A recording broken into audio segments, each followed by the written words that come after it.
Okay. I'm going to try to answer the questions online first.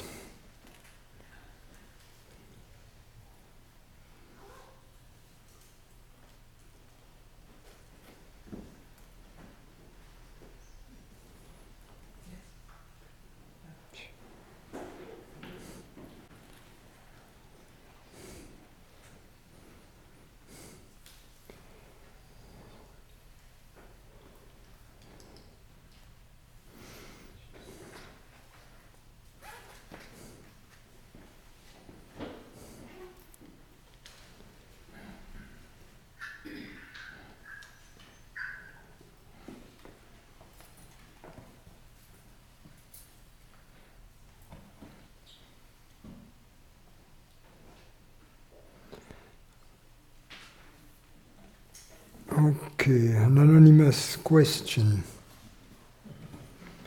I believe I have ADHD, attention deficit hyperactivity. It causes imbalance of a brain chemical called dopamine. If I take a medication, it stimulates some part of the brain to produce enough amount of dopamine. It's somehow similar to depression, which also is an imbalance of a brain chemical called serotonin. I heard you say for depression it might help if one sees a good doctor and takes good medication. Do you think that it is like taking a painkiller? Not for happiness, but to release some dirt. I am a bit worrying about long-term side effects such as memory loss in the future. The main reason I am considering medication is my lack of ability to focus when I am supposed to, such as for work, to study, when someone is talking to me, etc. For the last 20 years, I never worked in the same job more than a year. I just can't focus whenever I am supposed to focus for practical purposes. My attention is like the lightest feather in thin air.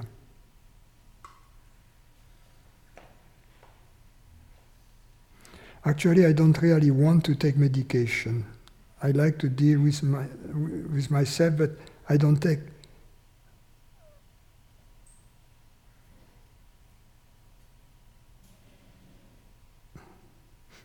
Yes. If I don't take it, I might remain poor. I may be free but poor, not the best. Yes. Ultimately, it's your decision. You have to put in perspective the advantages and disadvantages of both situations, and often that cannot be done purely intellectually. You have to test it. You have to road test the solutions that you find, because you may find out that it's great, and you may find out the opposite. So it's not something you can decide without trying, in my view. Just try. Give it several tries, try several chemicals. They are not going to kill you. You take them for a week or two and you see what happens. Now, regarding taking chemicals in the long run, well, the body is not eternal. If your life is miserable without chemical, and if it is shortened by 0.5%,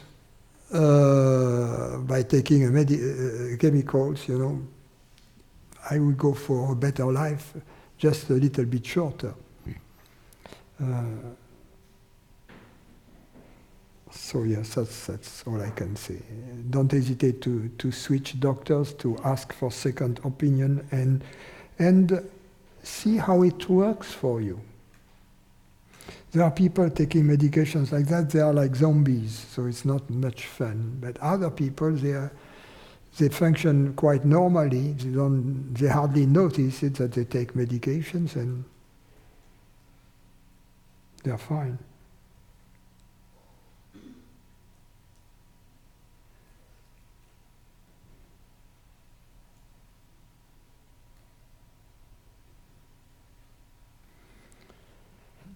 Okay.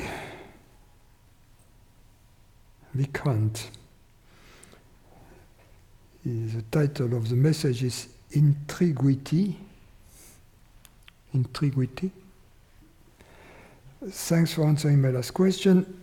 As per Advaita, if reality is one, then it seems that there are two aspects to this reality. One is a perceiving aspect, which is the ability to be conscious of objects and itself.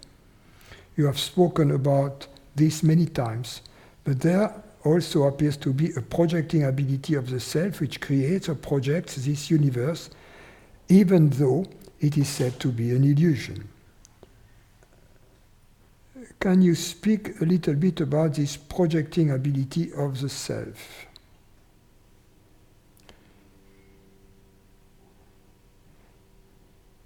Yes, that's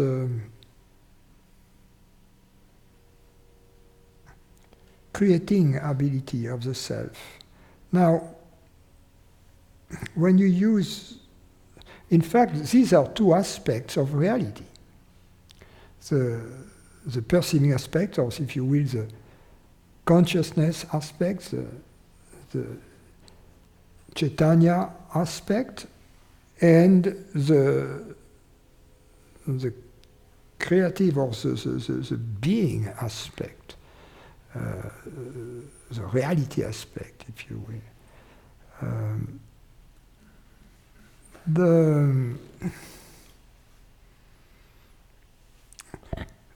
The word to project reality suggests an analogy with the projection of the movie onto the screen. And it works well in the idealist model, in which the world exists only in the minds. There is no reality separate from minds. All the minds are synchronized, if you will, by the self, by the consciousness, in a way that the projections that appear in various minds are consistent.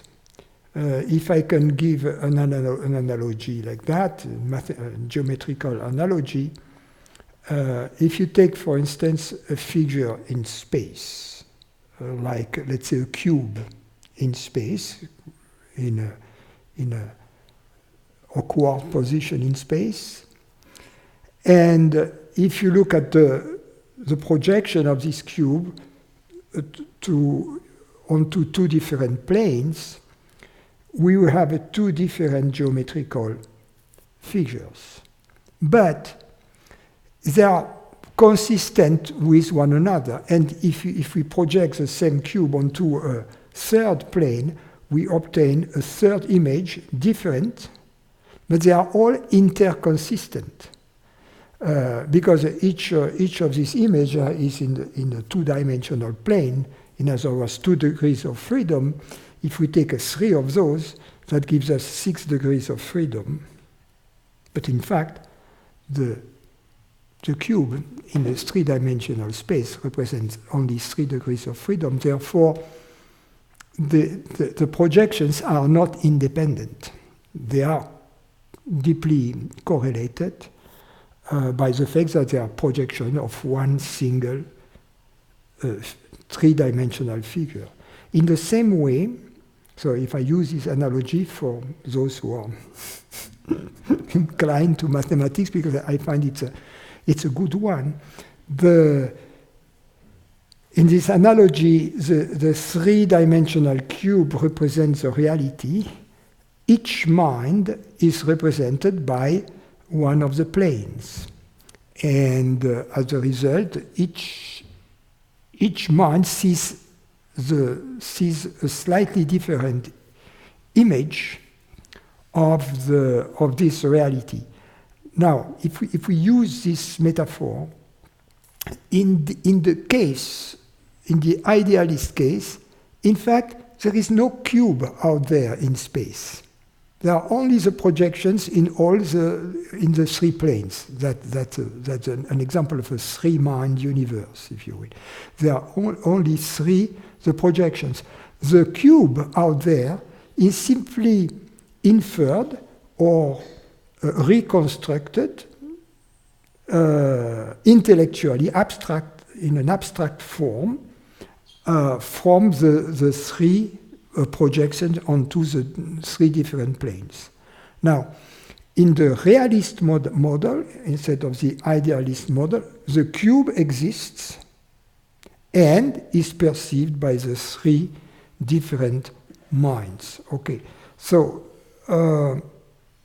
in the case where only the projection exists, consciousness creates all the projections simultaneously in a very intelligent way that is consistent with a cube existing out there. That's Maya. That's how the universe seems to appear through the illusion of Maya. In the realist hypothesis, there are the three planes, but the three planes are still dependent upon the cube somehow. The cube is a reality out there and the existence of which explains the interconsistency between the various perceptions by the various minds. Now, in both cases, if I come back to the process of creation, in the case where, in the idealist case, where everything exists only in minds, everything is in minds is evanescent, because the reality of the mind is the consciousness. So, in this case, it is very obvious that to perceive and to create are simultaneous. Perception equals creation, perception equals projections. There is no room for projection independently from creation, independently from projection. In the materialist model, it could seem that that they are separate in that sense that the world is created, the human beings and other living beings are created within it, and then the mind of these human beings are dependent upon the body of these human beings, and in turn they perceive these images of the world.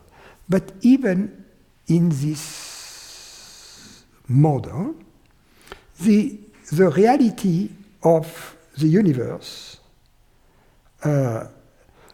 that this universe is sustained in every moment and created from moment to moment and recreated in and by this reality.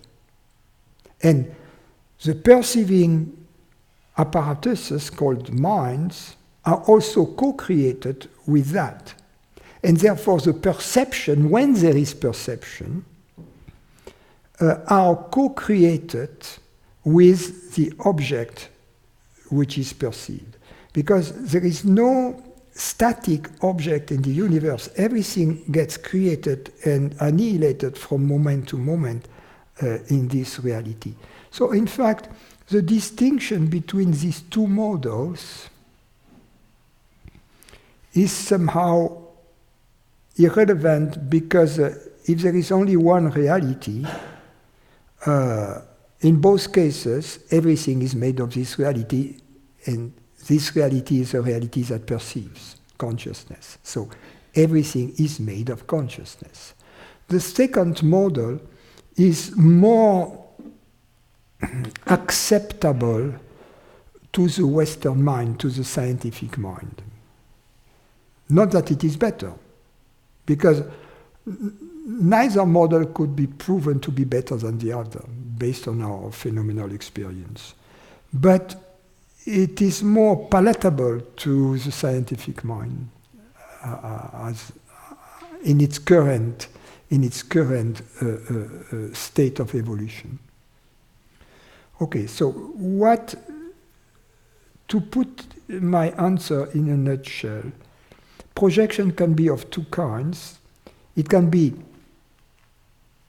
subtle projections of image in the mind only, or it can be gross and subtle projection of a physical universe, projection also of bodies, and attached to this body a subtle realm of minds. In both cases, projection is creation. In both cases.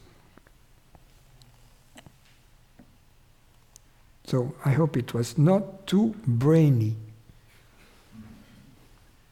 Matthias. You often mention that nothing happens by chance. Could you explain this more? I think we dwelled on it yesterday. I have to find a new explanation.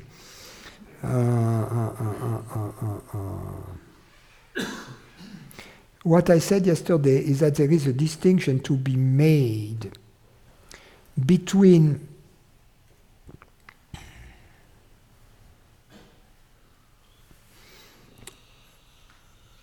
random creation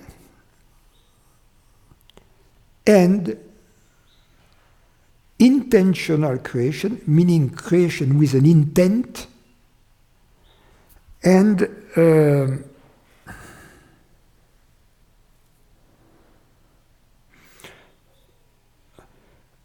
celebratory creation without an intent, really. And when I say nothing happens by chance, I mean there is no random creation, but I mean also there is no anthropomorphic intent. In other words, we cannot project, attribute to God similar intention as the ones we human beings have. Intention relative to a future. How do that? Teleontology? Oui, telos, mais...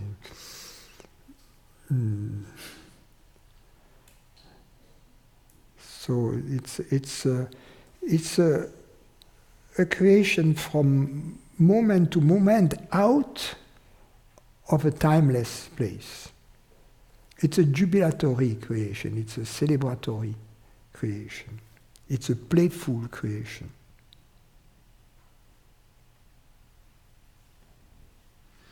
Mary.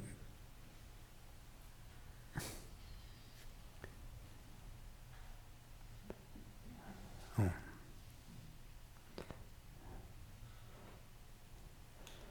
Is the perfume of silence in the peace of the background? Well, it is the peace of the background, really. It is the perfume of peace, the perfume of... Yes. Silence is another word for the peace. So the perfume of silence is a perfume of happiness that is inherent in the peace of the background. So he says, as the peace of the background becomes more self-evident and the norm in everyday life, the perfume would indicate a richness and a reminder of the nature of our true being in a deeper and fuller way. Can you please elaborate more on the perfume? I feel some addiction in the question.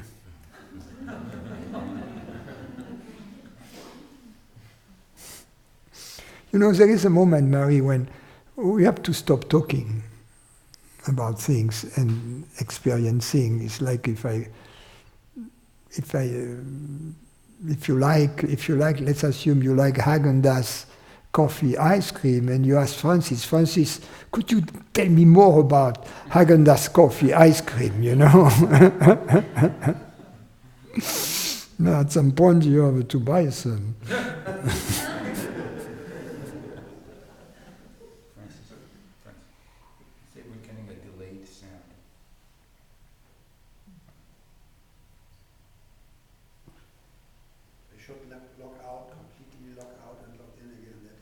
Yeah.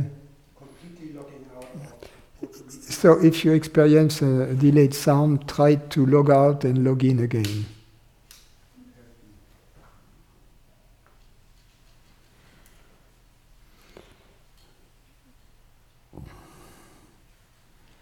Are you checking the reception?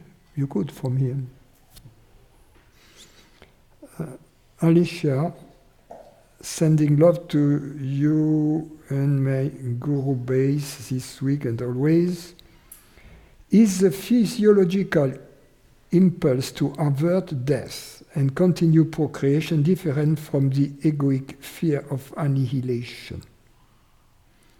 Do they exist independently, or do they feed upon each other?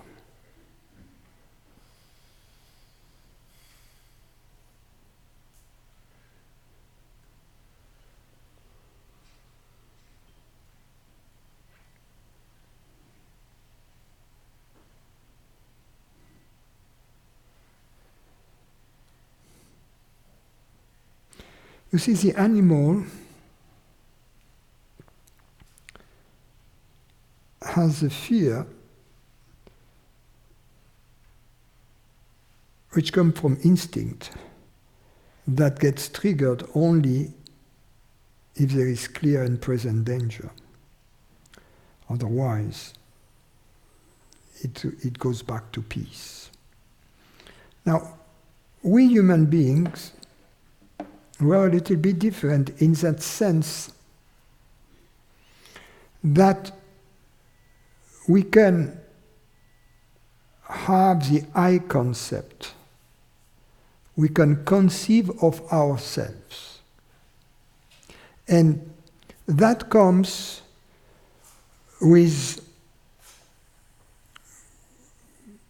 good news and bad news.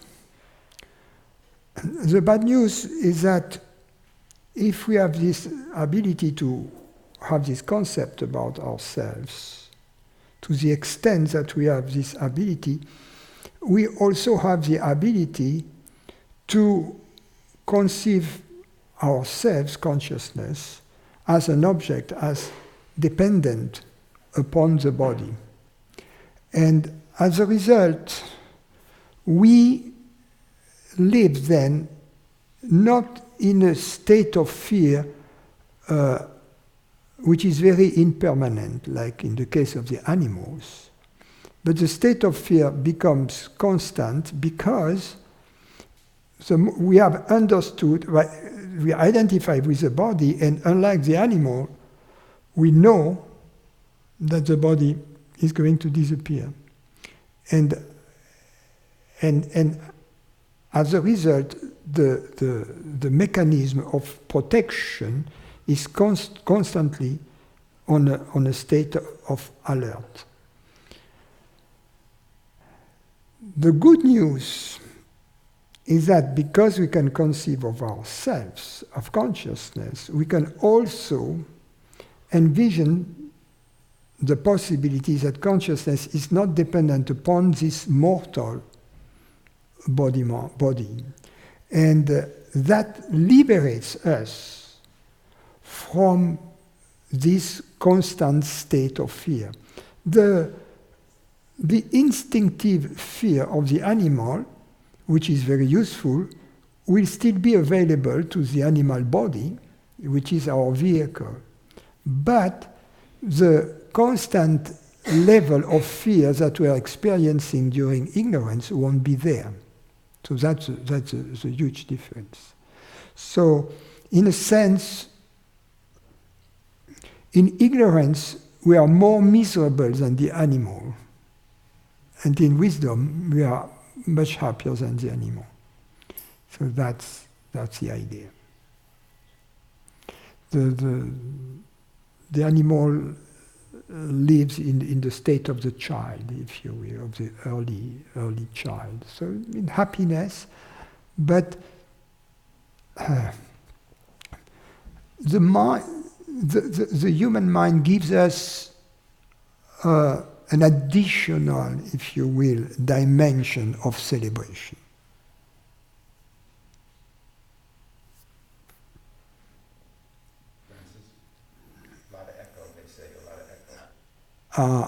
If echo, are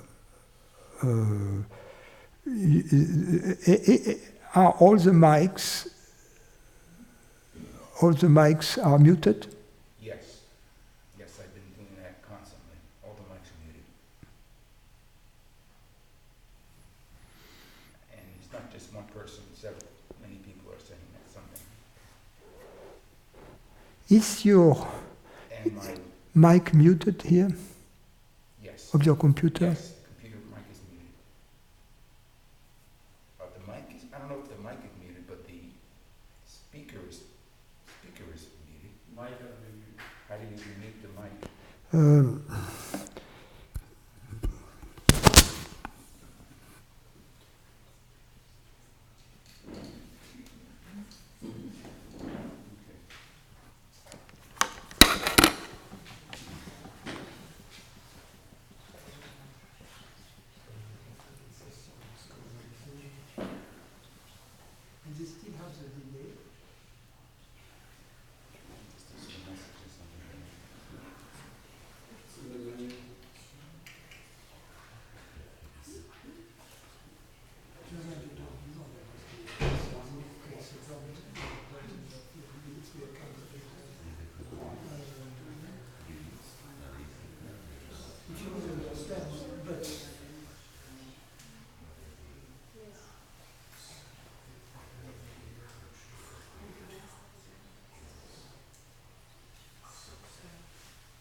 Testing, testing, testing, testing. So it looks good here.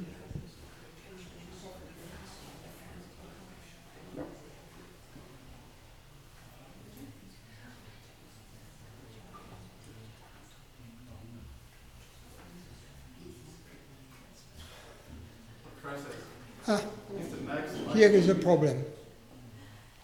You have the wrong audio. Here we go. Well, nothing happened. It just says maybe. Okay. You have to choose the correct audio.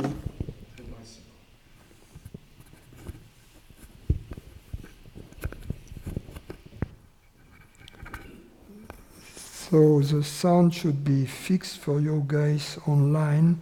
Mary, if you're... Grant says it's fixed.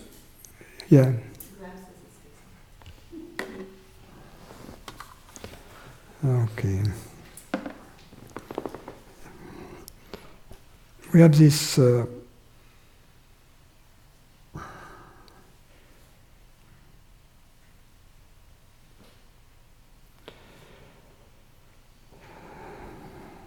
department store in Paris called Galerie Lafayette, and their motto is, there is always something new at the Galerie Lafayette. It's the same thing with the webcast, there is always...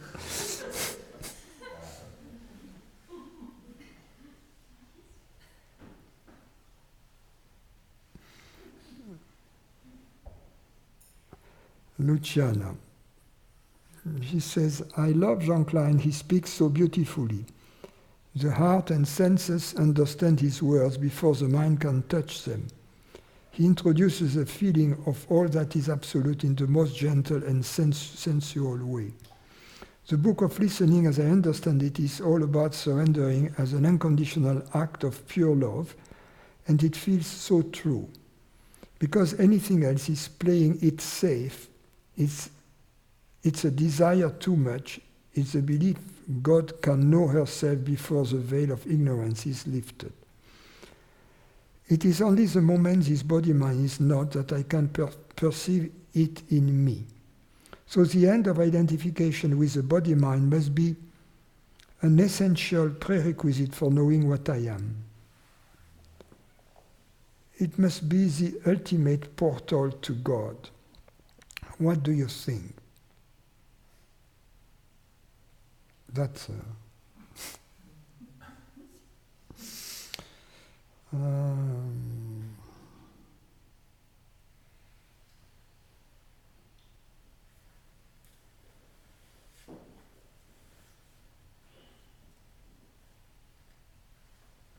you know, there are many ways, many paths that lead to this peace. Ideally, we should be able to go there through all the paths. Because then, if we lose it, we still be on a path that we already know that takes us back to us very quickly. But for instance, if we have explored only the path of love, and if we have the analogy, if you will, of a mountain, and on the north face that's the path of the intellect, on the south face that's the path of love, and on the east face the path of beauty. And if we have ascended the mountain only through one side, through the north face, for instance, and if one day we find ourselves on the south face, then we are not able to go back that easily to the summit. If we have explored all the paths, no matter where we find ourselves, if we are taken off balance by events in our life, we can find our way back home very quickly. So that gives stability. So that's why it's so important to explore all the paths. We should be satisfied multidimensionally on the level of feeling, on the level of intelligence, on the level of beauty. We should have a well-rounded satisfaction. Also, it is important not to seek something extraordinary. That's a big obstacle on the path. It is the ordinary that becomes extraordinary. Everything becomes extraordinary. But if we seek the extraordinary, we may wait for a long time. And it's not worth waiting for a long time for a few moments of extraordinary experience. It's much better to be constantly in the ordinary and happy in it.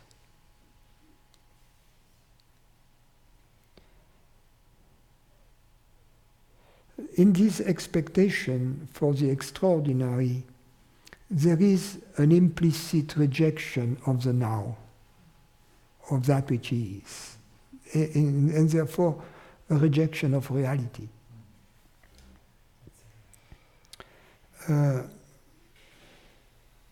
Diana.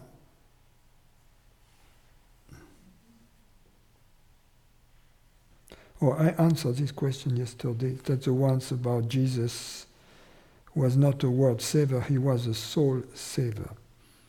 Yes, I said that in sound to explain that the goal in our life has to be not in the world, not in the object. Jesus was not trying to save the world. He was just speaking the truth of his experience, and 12 people were listening to it. I mean, at least 11. One was listening and forgetting, I guess.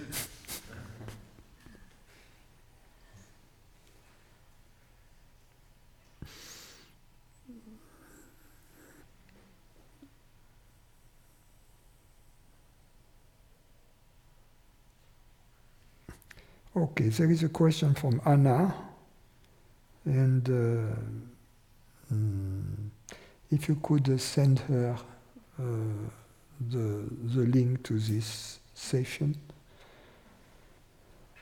I'm forwarding this question to you.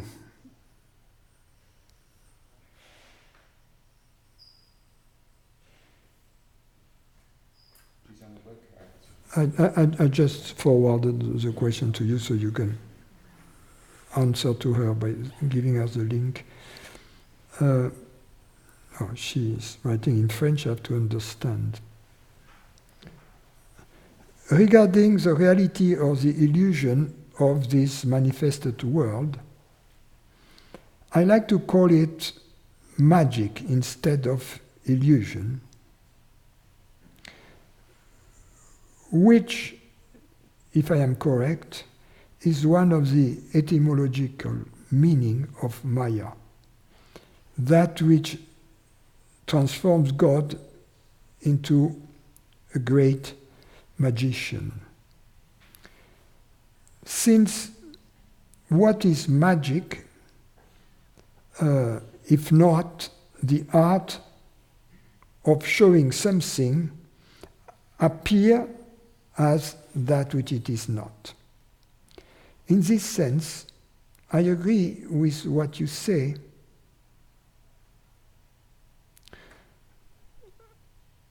When you say what I perceive is not the reality of that which I perceive.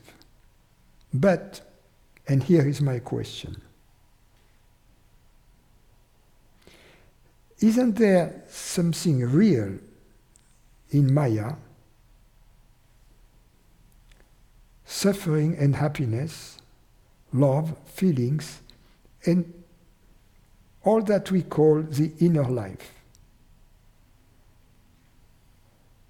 How could they possibly be different from the way I perceive them?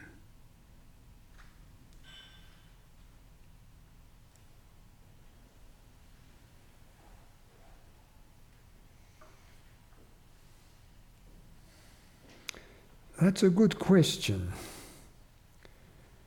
But this question has some fuzziness to it. So I'm going to read it again. Isn't there something real, a real element in Maya that is suffering and happiness, love, feelings, and all that which calls the inner life? How could they possibly different from the way I perceive them? And the answer is, of course, our perceptions are not different from the way we perceive them. Our perceptions are the way we perceive them. And if we go back to the metaphor of the magician, it's the same. If the image I use is the father and the child watching the show of the magician.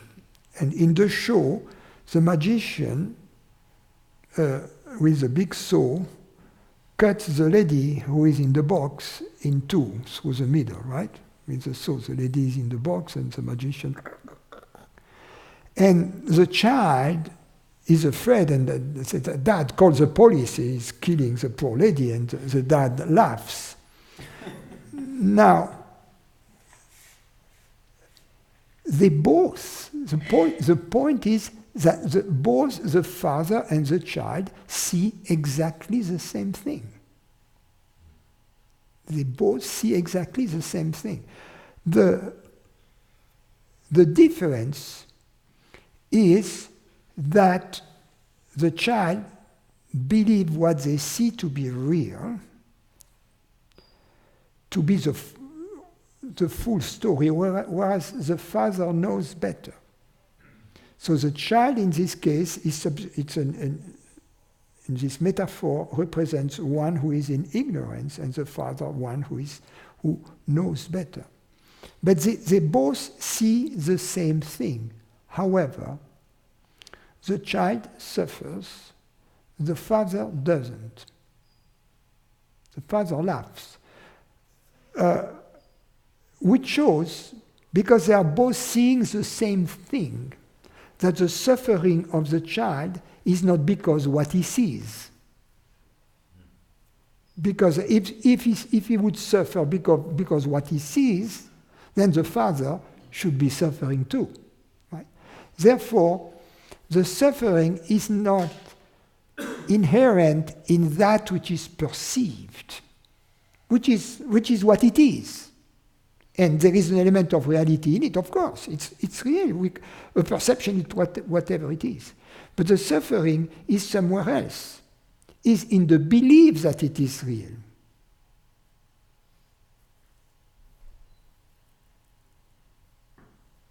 So, when you say, isn't there something real in Maya, suffering and happiness? It depends on what we call by suffering and happiness. But psychological suffering, which is inherent in ignorance, and the piece of the background, which is inherent in the absence of ignorance, are not part of that which is perceived, as you seem to imply, because you say, isn't there something real in Maya,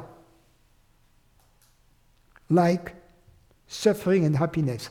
The problem is that suffering and happiness are not part of Maya. Happiness is real. Suffering is something else.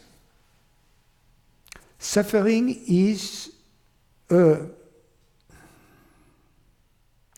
misdirected happiness. It's a happiness, the love for oneself, which has been misdirected towards an object. And the one who suffers because of ignorance suffers precisely because he, the self, has chosen to believe that way in the total absence of evidence. So he or she is exercising and enjoying their freedom in this choice they make of ignorance, in this attachment. So ultimately they are not suffering. They prefer it that way. They are free.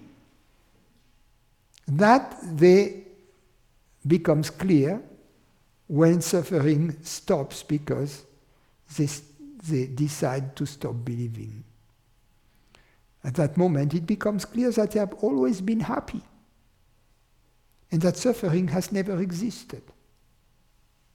In the same way that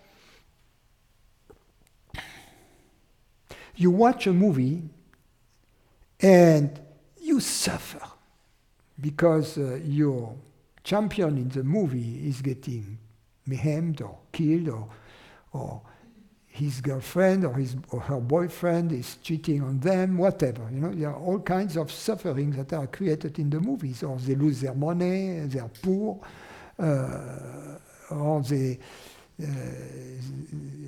prince doesn't become a king because so there are all kinds of bad things that happen in movies, you see, and so you suffer.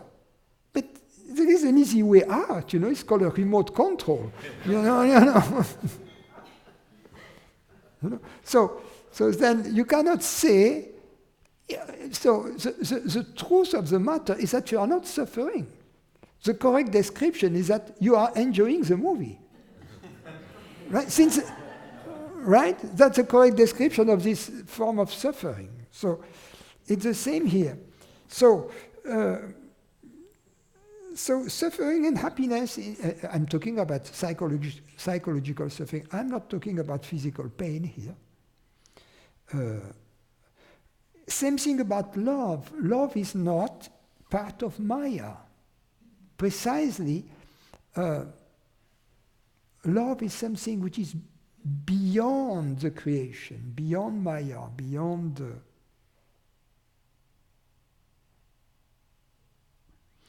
And then you said the feelings. Now, the feelings, I'm not going to talk about that because it's a word I don't like, because it's so vague. You can put everything in it, It's like in France we have this thing we call the Spanish restaurant. And the Spanish restaurant, what it means is potluck. The translation in English would be potluck restaurant. In other words, you eat what you bring. You know, they give you the table and the chairs, perhaps. But other than that, you eat what you bring. So now she goes on.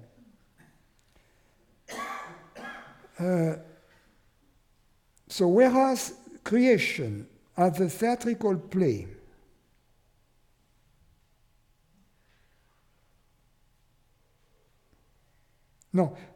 then creation, as in a theatrical play, would have as a goal to create in universal consciousness, just like in the audience, this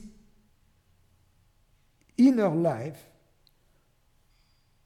who, yes, is real, which, yes, is real.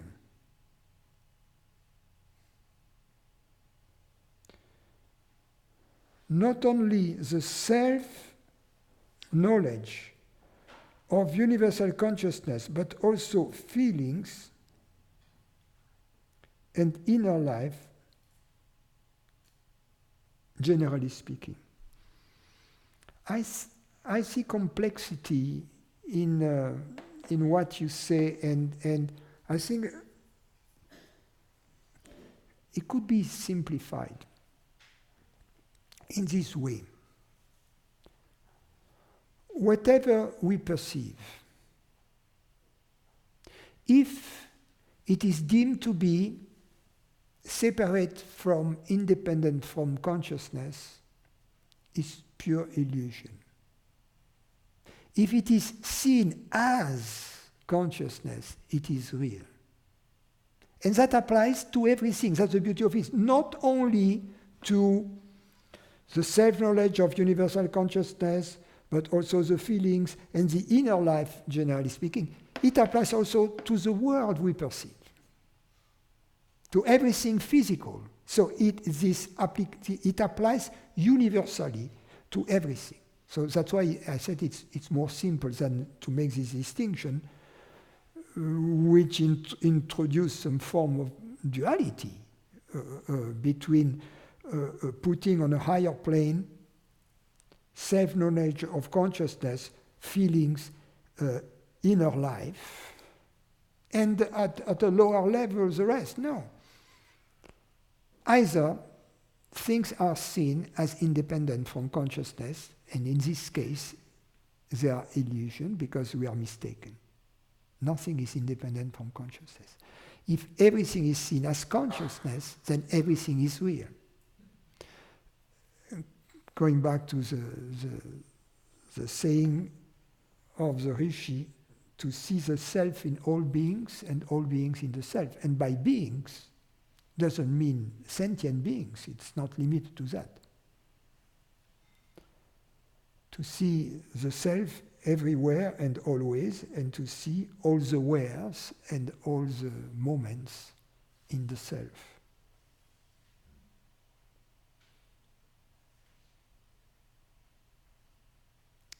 Okay. Sujata.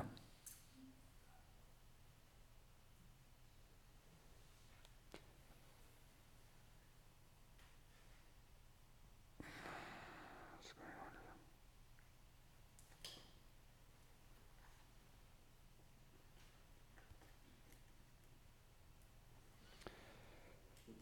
here? Sujata, how can I determine that I consciousness am timeless? First,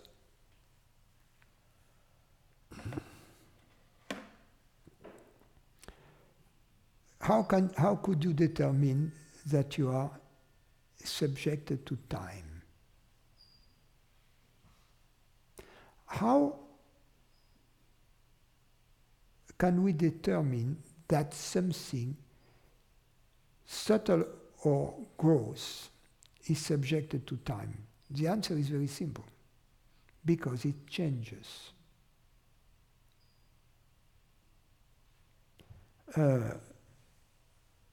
Now, how can you determine that consciousness changes? In your experience, is there a change in consciousness? If we make, I agree that the content of consciousness always changes, but that which perceives the content,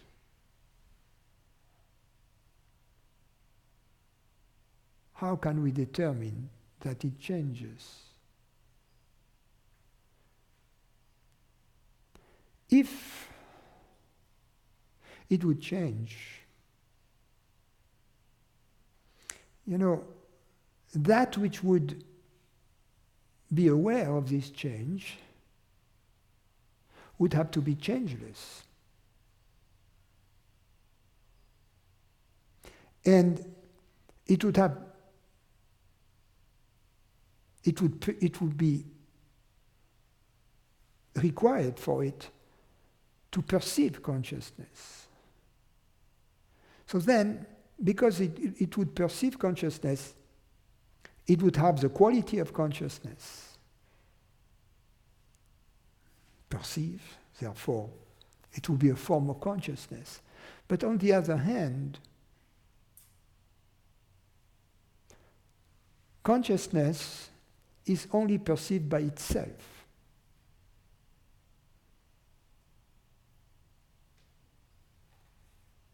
There is no external perceiver of consciousness.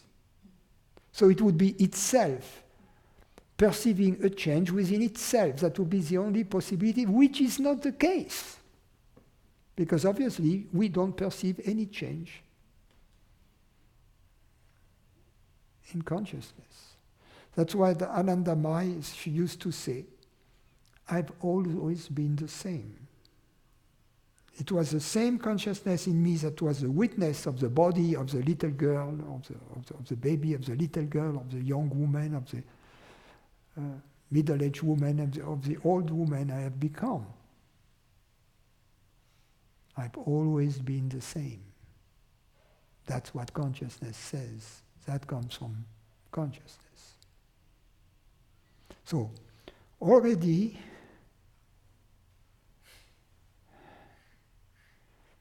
as consciousness, I'm changeless. I leave it up to you to see whether you can draw a distinction between changeless and timeless. and what this distinction would be, practically speaking, experientially speaking.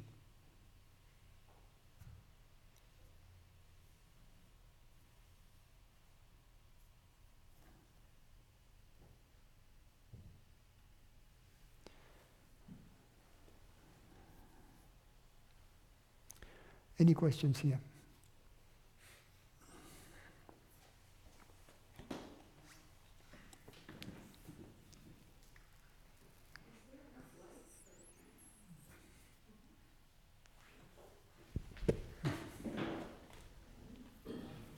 I think so. We could always switch it on.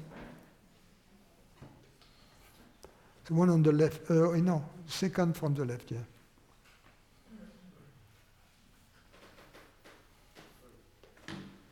Hey, Francis. So in your answering the question about the physical world, whether a physical world has actually created the cube, or... That was a brainy answer. It's a great analogy, but it's brainy. Yeah.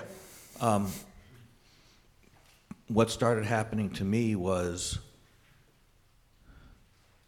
and I just want correction on any of this, is in perceiving the physical world, I don't perceive a physical world. I just have perceptions. Yes, they are in the image I use. They are like the projection on one space onto one specific plane of a three-dimensional cube into, and then you get. And I am having these projections, or I am receiving, or however you put it, is I am sensing. Awareness is doing all this. In that, I can't find any evidence of a physical world. Absolutely, yes. And I can't find, in that case, I can't find any evidence of an other. There's just this awareness. Yeah, of another, unless you talk to me.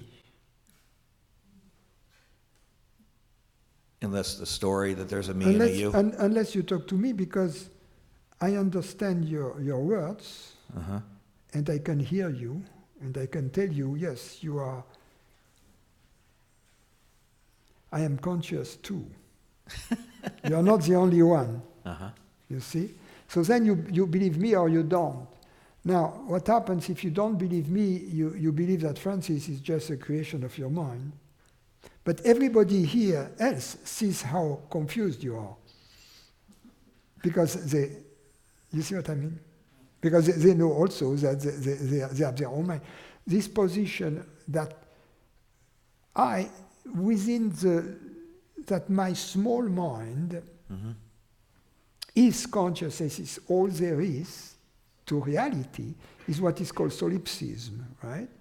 So I cannot prove you wrong, but I can see how wrong you are, and so does everybody else. Okay, so I want to be clear. I'm not saying small mind. I'm saying that all it seems is that there's awareness. All that can be established is there's awareness, that nothing else can be established. It's all just awareness. Yes. Now, I'm not necessarily at the level of fully understanding that yet. No, but then here is what comes into play. Is that now I understand. So you understand that there is awareness here too, hearing your words. Right? I don't know. All I know... what I'm saying is I don't know if there's a there. I just know there's awareness. No, but the question is, you have the choice between believing that you're the only one, that your mind is all there is to reality. Oh, no. So I hope that if you don't believe that your mind is all there is to reality, you believe that there is such a thing as Francis' mind. Yes. Okay. Now, when you and I, we look at this flower here, right? We agree that it is an orchid. Okay. And we agree that it has a certain color, purple color, right? Now, how do we explain this agreement? There are two ways. there are two ways to explain it. Either then consciousness directly projects into your mind, into Francis' minds, views of the flower that are different. But although they are different, there is some consistency between these two views, such as the color and the type of flower it is. And that leads to this intersubjective agreement between you and me. And that's a definition of the physical world. The physical world is made of all the objects in our human experience that are subjected to the intersubjective agreement. Okay. Right? Because, for instance, a thought that you have, you are the only one. I cannot see it unless you speak, but I cannot see it. Right? So a thought is not physical, it is subtle. Okay. But if you utter the words, then I can hear them. Everybody can hear them. So the sound of your voice is subjected to the intersubjective agreement. It is physical, like the flower. Okay, now, there are two ways to account for the intersubjective agreement. One is to say there is a flower out there, and each of us, we see it from different angles. That's a Western view, that's the scientific, most common. It's a view called realism. There is a world out there that truly exists, right? And the other view, idealist, says, no, there is a universal reality, if you will, or universal consciousness that projects minds, and each mind projects its own view of the world. These various views of the worlds are made interconsistent by the general producer, by this consciousness that projects all of that. That's one view, right? In which case it's obvious, because each mind is in fact made of consciousness. Everything is consciousness, right? In the other view, there are human body minds, there is a flower, there is a world, right? A reality, the reality of this universe, at every moment, out of a timeless place, projects a flower. So the flower has an existence independently from all minds, in this case. But not independent of consciousness. But not independent from the reality that projects it, right? It appears within this reality. Simultaneously, this reality projects these human bodies as it projects. And whether the thoughts then are created by the brain, or whether the subtle universe of thoughts is created in a different dimension by this universal reality, everything is made of this same reality. And it is this reality that does the perceiving, and therefore this reality is consciousness also. So in both cases, the point I'm making is whether or not, whether we choose the idealist model or the realist model, if we agree that there is only one reality, which we can call consciousness, the both models are, for all practical purposes, equivalent. We can choose one or the other. There is no difference, and there is no way we can tell between one of those models from our human scale, you see? And there is no way. And perhaps the ultimate reality is something which is both and neither of those models. But what is interesting is for us is whatever we can understand from our human scale, from our human narrow window into everything, and we can understand that both models are equivalent, and therefore that it doesn't make any sense to try to privilege one model over the other. And the moment we agree that there is only one reality. Yeah, and related to that, what was coming up for me was God, it's so hard to describe. That I had a moment of whether or not I could actually understand it, that there is only a consciousness and there's nothing else but that. Yeah. And because I can't guarantee that any of this actually exists, because all there is perception going on. And even the I thoughts, they come from this awareness. Yeah. What you understood is that your reality is consciousness. Yes. Right? And I can't find a limit. Yeah. And what is important is that the moment we agree, we don't fall into the trap of solipsism. We agree that there are other human beings with whom we communicate, and who are endowed with minds, Mm-hmm. right? In other words, the ability to conceive, to have thoughts, etc. The moment we agree on that, a new step becomes necessary, because you see, okay, for me, my reality is consciousness, right?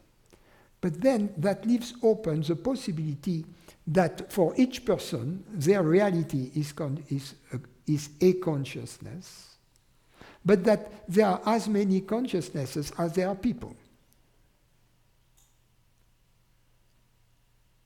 Okay. Are you following me? I'm following you. Now, so the next step is to try to find out whether that is true or not, whether there are as many consciousnesses as there are minds, in other words, whether consciousness is attached to a mind, is a property of a mind, or whether there is only one consciousness. Without any evidence, I just had this sense that there was only one. Yeah, that's fine. If it doesn't bother you, it's perfect, because, other people may question that, Yeah. if you will, and then these questions have to be addressed. Otherwise, they remain having understood, yes, I am consciousness rather than the body, but their view of consciousness may still be one of a separate consciousness. Therefore, they identify consciousness with mind, because that's what mind is. Mind is from the vantage point of ignorance, mind is the belief of a separate consciousness, the belief in a separate consciousness. Yeah, it's the claim, I am consciousness. And it is this separate consciousness that is called mind. Now, in order to go one step further, we have to understand that there is no evidence that this consciousness is limited. Mm-hmm. And then we have to investigate to try to find out whether it is true or not that it is limited. So that's... Yeah. There's still a lot of Steving going on, so that has to be investigated. Thank you.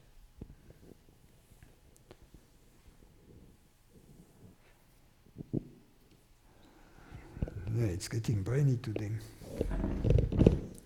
Hi, Francis.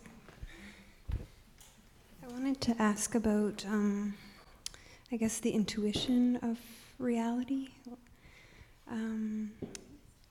I know that you said that the highest yoga is to see things as they are.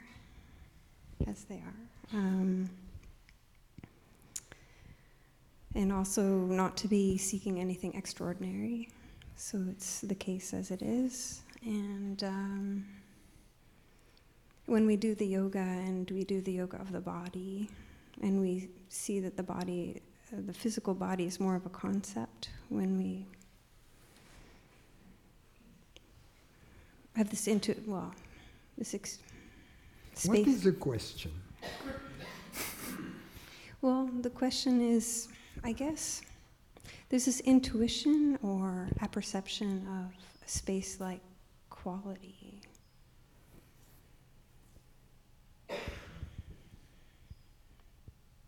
I don't know if it's... We have to understand that we cannot experience consciousness as a thought or as a bodily sensation, no matter how subtle it is, no matter how faint, how refined, how subtle it is, we can't. So we have to give up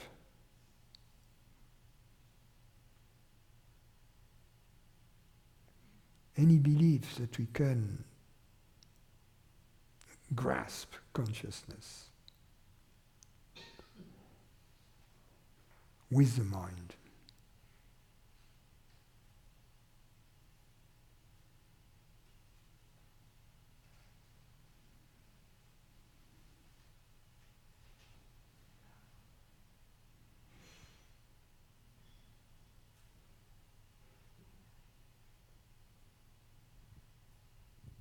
What is apperception?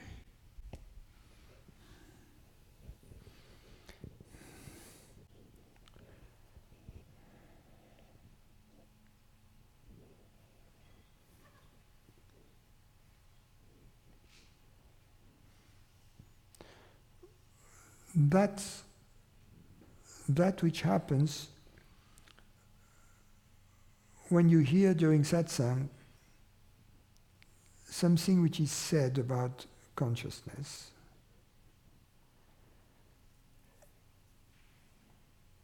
And it triggers in you,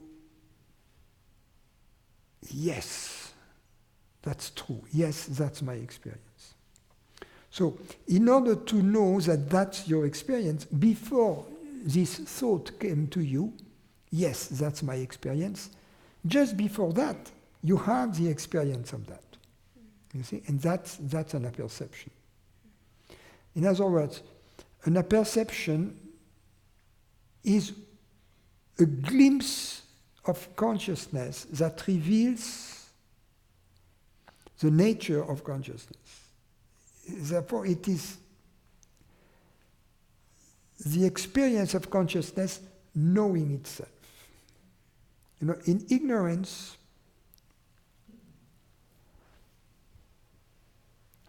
everything we know is in fact consciousness, because there is only one reality. But we believed it to be different from consciousness. We believe it to be separate from consciousness. We believe consciousness is the perceiver, the soul that perceives, or the body that perceives, and then there is the world which is perceived and which is different. So there is this separation. And but when we understand something about consciousness experientially, not intellectually, that we say, yes, that's true, that's my experience, then that's an insight, if you will, of consciousness. Now, in this insight of consciousness,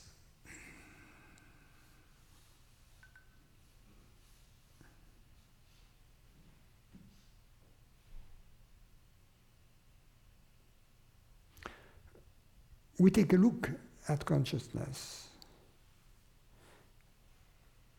and we get an answer to some question we may have had about consciousness, and then from the experience of consciousness we can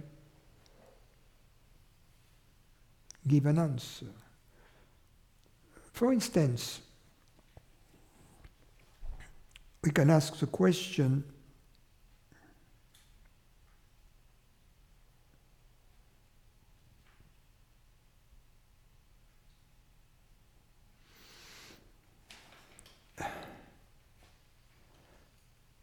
can I know whether consciousness had a beginning or not? That's a simple question, right? Now, in order to answer this question, can I know whether consciousness had a beginning or not? I have to look at consciousness, right? Because I don't want to answer it from book, from some guru with a long white beard in India that is going to give me the answer, true or false, right? I cannot get that either from anybody else, because I am asking the question about my own consciousness, right? So I am obviously the only one who can answer this question. Which means that if I cannot answer this question, nobody can, right? Which means that, so let's take the question is, does consciousness have a beginning? What is the experiential answer to this question? And the experiential answer to this question is that I don't know. Right? I don't know, and nobody else knows, because I'm the only one who could possibly know. So it seems to be a negative answer, but in fact it is a positive answer, because I know that I don't know. That's positive. Whereas before, I believe that new consciousness started whenever, at conception, when the first heartbeat, moment of the delivery, or at age 7.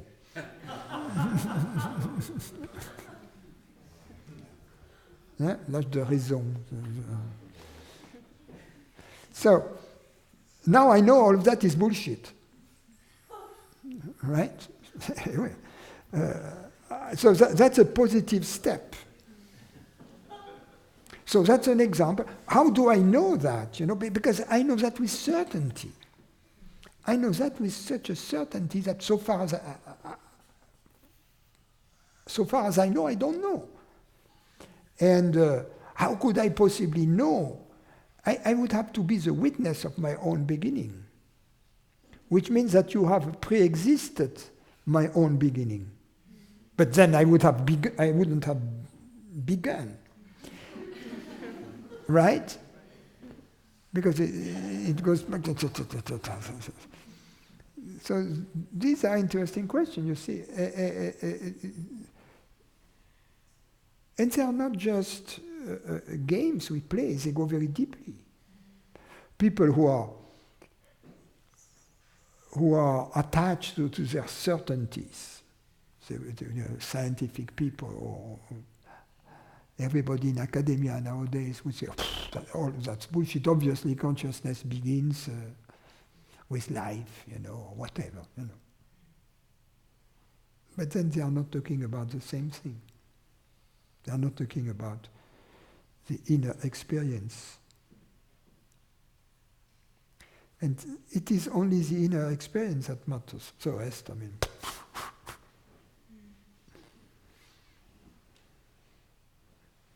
So that's an example of a glimpse. Now, an insight, an intuition. Now,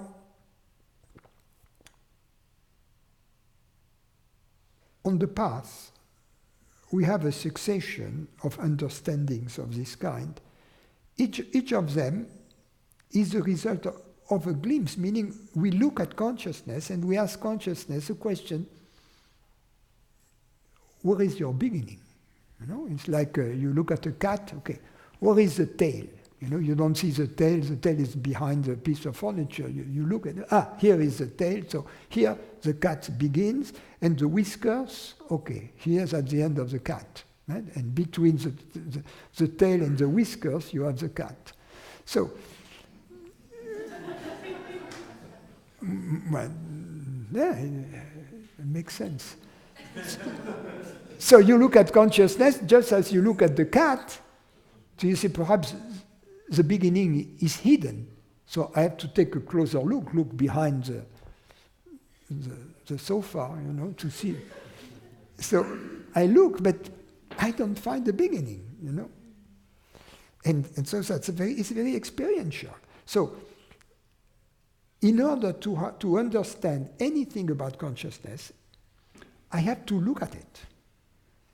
So understanding is experiential because it requires for me to look at it, to experience consciousness. Otherwise, I cannot answer anything.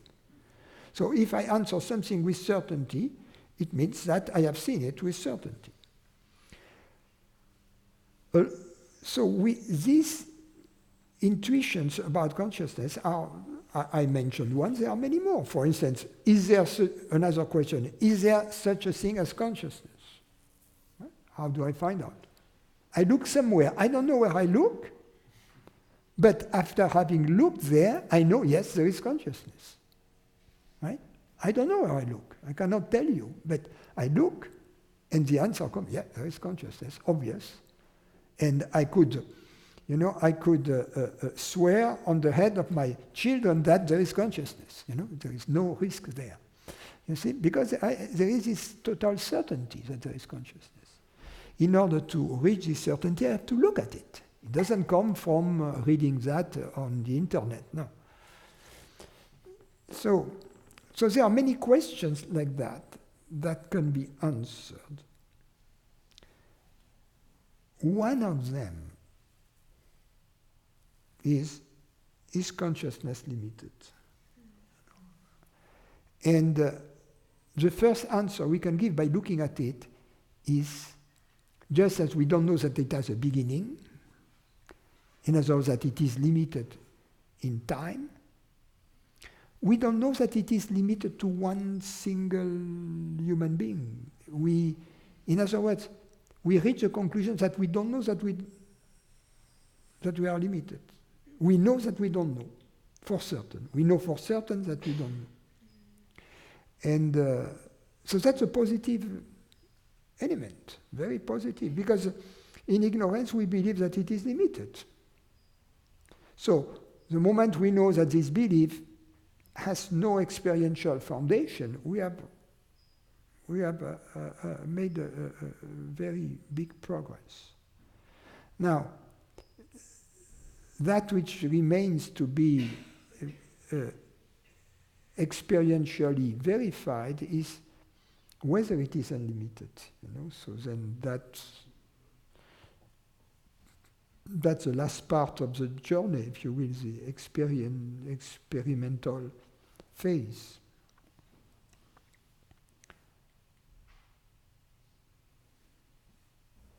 Now, we can also have a glimpse which, instead of being purely negative, like, I don't know whether it's limited, I don't know whether it has a beginning, would make a positive determination, like, yes, it reveals its infinity.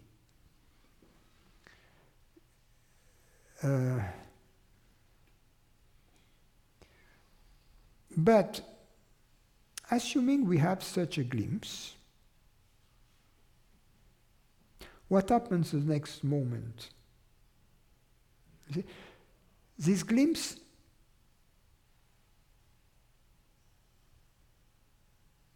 has revealed something. And the path to this experience remains available.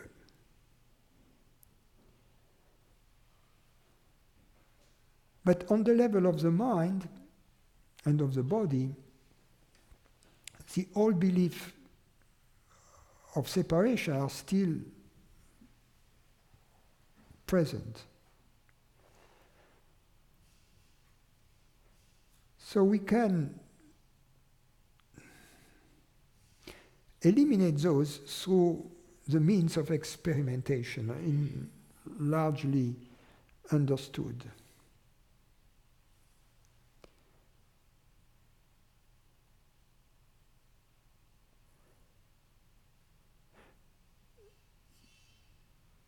You may have had this glimpse,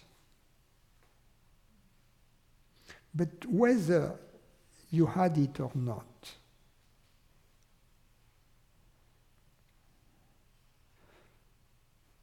the work is not finished until the leftovers of ignorance have been eradicated.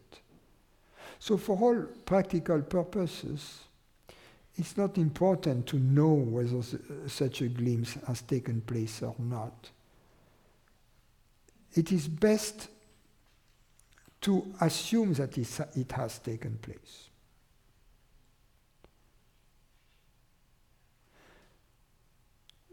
But without becoming someone who is certain that it has taken place.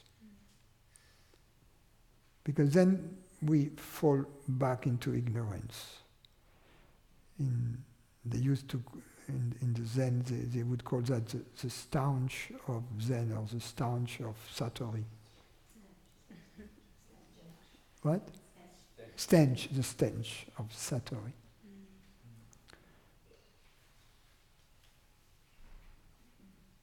So there is this possibility of a positive glimpse.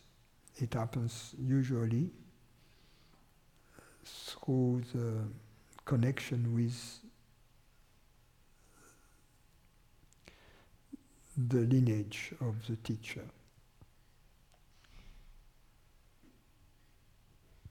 Thank you.